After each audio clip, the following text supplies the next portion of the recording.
लक्ष्मी मे जाग्रता पातु कमला पातु पृष्ठतः। नारायणी शीर्षदेशे सर्वाङ्गे श्रीस्वरूपिणी।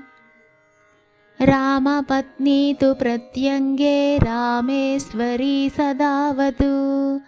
विशालाक्षी योगमाया कौमारी चक्रिणी तथा।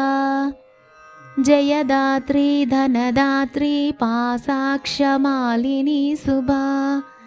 हरिप्रिया हरिरामा जयङ्करी महोदरी। कृष्णपरायणा देवी श्रीकृष्णमनमोहिनी। जयङ्करी महारौद्री सिद्धिदात्री शुभङ्करी। सुखदा मोक्षदा देवी चित्रकूटनिवासिनी। भयं हरतु भक्तानां भवबन्धं विमुञ्चतु।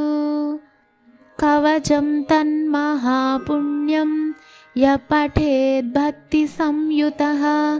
त्रिसन्ध्यमेकसन्ध्यं वा मुच्यते सर्वसङ्कटात्।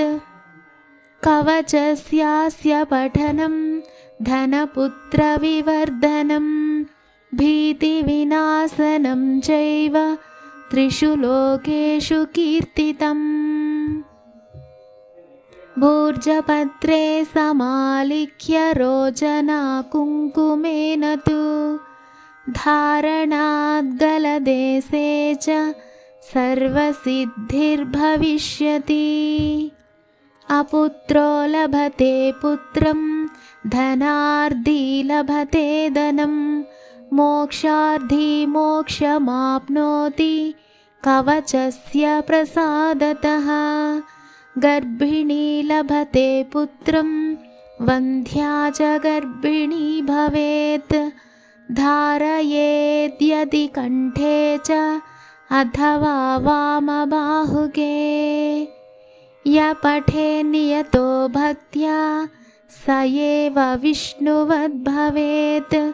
मृत्युव्याधिभयं तस्य नास्ति किञ्चिन्महीतले।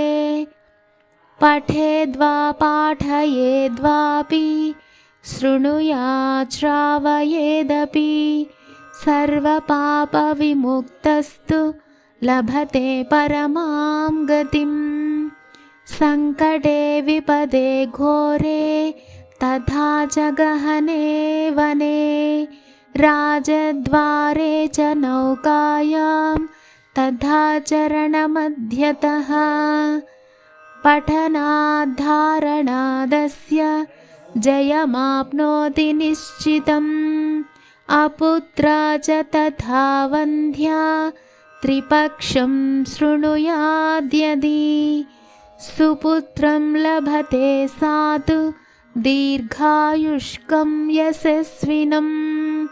शृणुयाद्यः शुद्धबुद्ध्या 2 मासौ विप्रवक्त्रतः।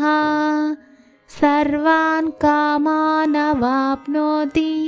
सर्वबन्धाद्विमुच्यते।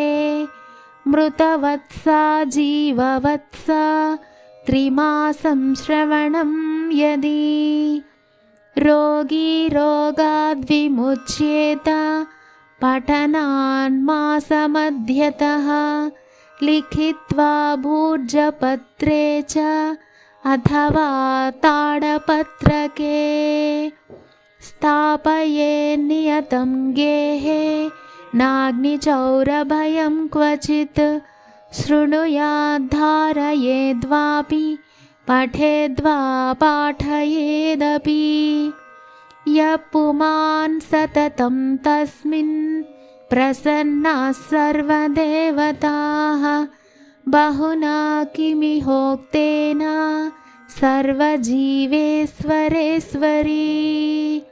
आद्याशक्तिः सदा लक्ष्मीर्भक्तानुग्रहकारिणी। धारके पाठके चैव निश्चला निवसे ध्रुवम्। इति श्रीलक्ष्मी कवचम्।